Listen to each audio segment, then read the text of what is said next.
स्वागत दोस्तों आपका अपने चैनल के सामने यहाँ पे चलेंगे। सबसे पहले सबसे बड़ी आपको बताएंगे दोस्तों, राष्ट्रीय जनता दल के नेता खेसारी लाल यादव के सामने टिक नहीं पाए मोदी। बताएंगे कैसे खेसारी लाल यादव के खिलाफ प्रचार करने पहुंचे तो जनता ने ही दे दिया धोखा। बताएंगे क्या है पूरा मामला। इसी के साथ में प्रेस कॉन्फ्रेंस करने आए नीतीश कुमार केवल उठाकर मैनिफेस्टो दिखाया, शकल दिखाई और निकल लिए। दोस्तों बताएंगे 29 सेकंड को लेकर बीजेपी की जमकर बेइज्जती हो रही है। इसी के साथ में बताएंगे कैसे अमित शाह के द्वारा भाजपा के एक बड़े नेता को बड़ा नेता बनाने की बातें चल रही थी, लेकिन अब रैली करने पहुंचा तो भीड़ ही नहीं आई, रैली भी रद्द करनी पड़ी। दोस्तों इसी के साथ में बीजेपी समर्थकों की भी सोशल मीडिया पर जमकर बुरी तरीके से वाट लगी पड़ी है। दोस्तों बताएंगे कैसे आरजेडी और कांग्रेस पार्टी पर उल्टा बयान दे रहे थे, लेकिन लोगों ने ऐसा सबक सिखाया कि अब दोबारा कभी कोई पोल नहीं करेंगे। एक एक करके चलेंगे आज की सारी बड़ी अपडेट की तरफ। लेकिन उससे पहले अगर आप भी मानते हैं कि बिहार विधानसभा चुनाव 2025 में इस बार बदलाव होकर रहेगा और परिवर्तन पत्थर पर लिखी लकीर की तरह है और इस बार एक ही नारा गूंज रहा है, तेज रफ्तार युवा सरकार, तो इस वीडियो को लाइक करके लाल बटन दबाकर चैनल को सब्सक्राइब करके बेल आइकन दबाकर कमेंट बॉक्स में अपनी राय जरूर लिखकर बताएगा। दोस्तों चलते हैं सबसे पहले सबसे बड़ी ब्रेकिंग न्यूज अपडेट की तरफ, जहां पर 30 तारीख को नरेंद्र मोदी की एक सभा छपरा विधानसभा क्षेत्र में करवाई जाती है दोस्तों, ताकि खेसारी लाल यादव को लेकर माहौल बनाया जाए। एक तरीके से नरेंद्र मोदी खेसारी लाल यादव को हराने के लिए छपरा में प्रचार करने के लिए पहुंचे थे, लेकिन मोदी को क्या पता था कि यहां पर छपरा में एक तूफान चल रहा है खेसारी लाल यादव को लेकर। बल्कि छपरा ही नहीं, आसपास के कई जिलों के अंदर खेसारी लाल यादव के चुनाव लड़ने के कारण माहौल पूरी तरीके से परिवर्तनमय हो चुका है। यही बड़ा कारण है दोस्तों कि प्रधानमंत्री छपरा में सभा करने के लिए पहुंचे, रैली करने के लिए पहुंचे, तो रैली उनकी सुपर फ्लॉप हो गई। बिहार में ना कोई जुमला सुनना चाहता है, ना कोई जुमलेबाज को चुनना चाहता है। और दोस्तों नरेंद्र मोदी को 11:30 बजे के आसपास सभा को करना था, लेकिन नरेंद्र मोदी को जानकारी दी गई कि सभा में भीड़ ही नहीं है, यानी रैली में लोग ही नहीं आए हैं। इसके बाद नरेंद्र मोदी ने अपने कार्यक्रम को लगभग 1.5 घंटे शिफ्ट कर दिया दोस्तों, और 1 बजे के आसपास नरेंद्र मोदी का कार्यक्रम छपरा में फिर से लगाया गया, लेकिन फिर से देखा गया कि लोग आया ही नहीं, यानी खाली कुर्सियां पड़ी हुई थी, लाल कलर की, हरी कलर की, सारी कुर्सियां खाली पड़ी हुई थी दोस्तों, कैमरे पर कैद हो गई और मोदी को मजबूरी में आकर भाषण देना पड़ा, यानी खाली रैली में आकर ही भाषण देना पड़ा। इससे पता चलता है कि खेसारी लाल यादव के सामने चुनौती पेश करने की कोशिश करने वाले नरेंद्र मोदी को छपरा के अंदर जोरदार झटका लगा है। इस पर राष्ट्रीय जनता दल ने भी जमकर मजे लिए हैं और निशाना साधते हुए कहा है कि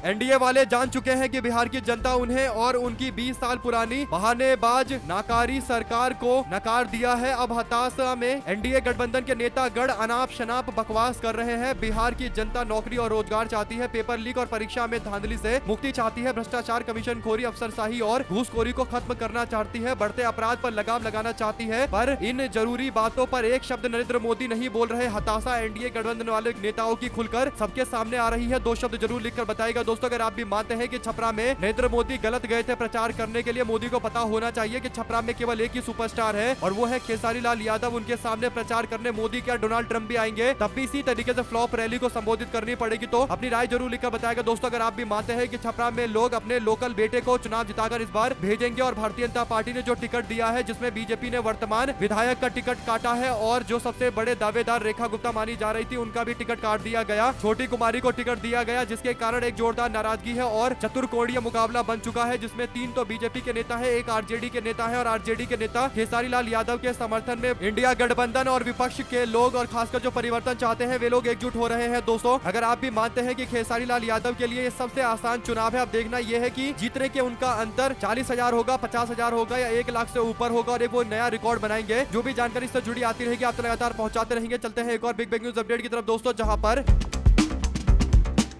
बीजेपी वालों ने ठान लिया है कि नीतीश कुमार को कैमरे के सामने केवल शकल दिखाने के लिए रखना है, बाकी बातचीत करने के लिए नीतीश को कैमरे के सामने नहीं आने देना है, मीडिया के सामने नहीं आने देना है। यही बड़ा कारण है दोस्तों कि बीजेपी के द्वारा, एनडीए गठबंधन के द्वारा विपक्ष के मैनिफेस्टो यानी विपक्ष ने जो घोषणा पत्र जारी किया था तेजस्वी यादव के नेतृत्व में, जिसका नाम तेजस्वी प्रण रखा गया था, उसमें वादा किया गया कि हर परिवार के व्यक्ति को सरकारी नौकरी सुनिश्चित किया जाएगा। महागठबंधन का सबसे बड़ा एक तरफा वादा है। इसके बाद बीजेपी वाले बैकफुट पर थे दोस्तों। मोदी बिहार में आकर रीलबाजी यानी इंटरनेट चलाने को रोजगार बताकर गए थे, जिसके कारण युवाओं में जोरदार नाराजगी देखने को मिली दोस्तों। अब भारतीय जनता पार्टी बुरी तरीके से बैकफुट पर थी, इसीलिए बीजेपी वालों ने कहा कि आनंद फानन में एक घोषणा पत्र जारी कर देते हैं और भाजपा ने एक कार्यक्रम का आयोजन किया दोस्तों। इसमें जेपी नड्डा से लेकर नीतीश कुमार और केंद्रीय मंत्री हम पार्टी के नेता जीतन राम मांझी, उपेंद्र कुशवाहा मौजूद थे दोस्तों। इन सभी नेताओं ने मैनिफेस्टो यानी घोषणा पत्र एनडीए गठबंधन का दिखाकर मीडिया के सामने तस्वीरें खिंचवाई। जैसे ही मीडिया वालों ने कहा कि ठीक है घोषणा पत्र तो हमने देख लिया, फोटो खींच लिया, अब थोड़े सवालों का जवाब दीजिए, बताइए कि इस घोषणा पत्र में क्या लिखा हुआ है, लेकिन सवालों का जवाब क्या देते एनडीए गठबंधन वाले दोस्तों, ये तो मुंह घुमाकर भाग गए। यानी नीतीश कुमार, जेपी नड्डा और सारे बड़े नेता वहां से मुंह घुमाकर भाग गए। यानी मीडिया के सामने एक भी सवाल का कोई जवाब नहीं दिया गया दोस्तों, क्योंकि मीडिया में से कोई पूछ लेता कि 20 साल से आप लोगों की सरकार चल रही है, आप लोग यहाँ पर घोषणा पत्र जारी कर रहे हो, आपको तो रिपोर्ट कार्ड जारी करना चाहिए कि आपने बिहार को कहां से कहां बदहाली में डुबा दिया, पलायन का हब बना दिया, शिक्षा स्वास्थ्य को गर्त में डाल दिया गया, शराबबंदी के नाम पर जमकर धांधली चल रही है, भ्रष्टाचार चरम सीमा पर पहुंचा हुआ है, सिंचाई के बुरे हालात हो रखे हैं, सूखा पड़ा हुआ है, कई जगह बाढ़ आए हुए हैं। यानी बिहार सूखा और बाढ़ दोनों से प्रभावित है, धराशायी कानून व्यवस्था हो चुकी है। कई सारे सवाल है दोस्तों, लेकिन इन सवालों का जवाब देने की हिम्मत किस भाजपा एनडीए गठबंधन के नेता में होगी? शायद यही बड़ा कारण है कि डर कर वहां से भाग गए। अगर आप भी मानते हैं कि केवल 29 सेकंड नीतीश कुमार का चेहरा दिखाकर नीतीश कुमार को एनडीए गठबंधन के नेता लेकर भाग गए, इससे पता चलता है कि ये लोग नीतीश कुमार को कैमरे के सामने मीडिया के सवालों का जवाब दिलवाना नहीं चाहते हैं, क्योंकि इन्हें पता है कि नीतीश कुमार जब बोलना शुरू होंगे तो उनकी मानसिक स्थिति के बारे में लोगों को पता चलेगा और उसके बाद ये एक्सपोज हो जाएगा कि बीजेपी के लोग नीतीश कुमार का चेहरा दिखाकर शासन प्रशासन की व्यवस्था संभाल रहे हैं। दो शब्द जरूर लिखकर बताएगा। चलते हैं एक और बड़ी अपडेट की तरफ, जहां पर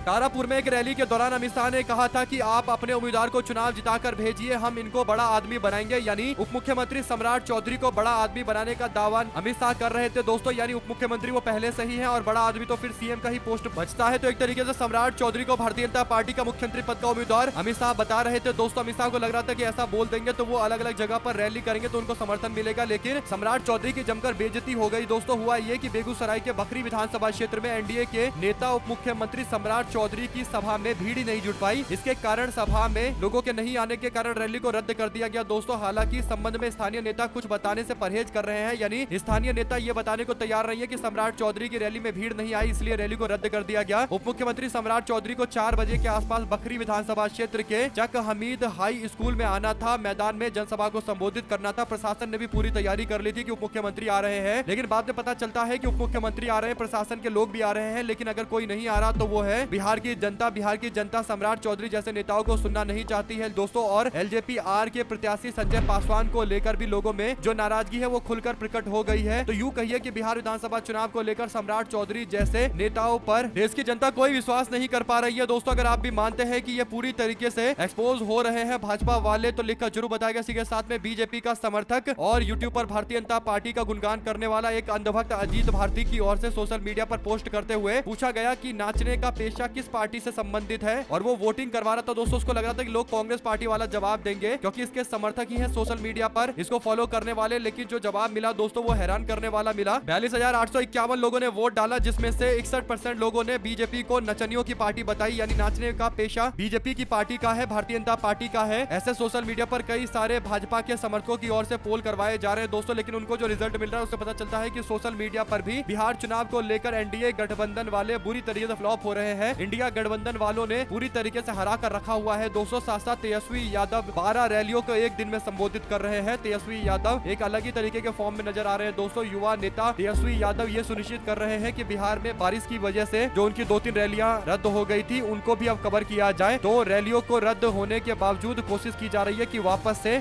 ज्यादा रैली करके उन इलाकों में पहुंचा जाए जहां पर रैली नहीं कर पाए थे। इस वीडियो को लाइक करके लाल बटन दबाकर चैनल को सब्सक्राइब करके बेल आइकन दबाकर कमेंट बॉक्स में अपनी राय जरूर लिखकर बताइएगा दोस्तों। और हमारे साथ लगातार जुड़े रहेंगे सभी दोस्तों, भाइयों बहनों मित्रों का बहुत बहुत धन्यवाद। ज्यादा से ज्यादा वीडियो को शेयर कीजिएगा ताकि पल पल की पूरी अपडेट आप लोग तक लगातार इसी तरीके से पहुंचती रहे। बहुत बहुत धन्यवाद। जय हिंद, जय भारत।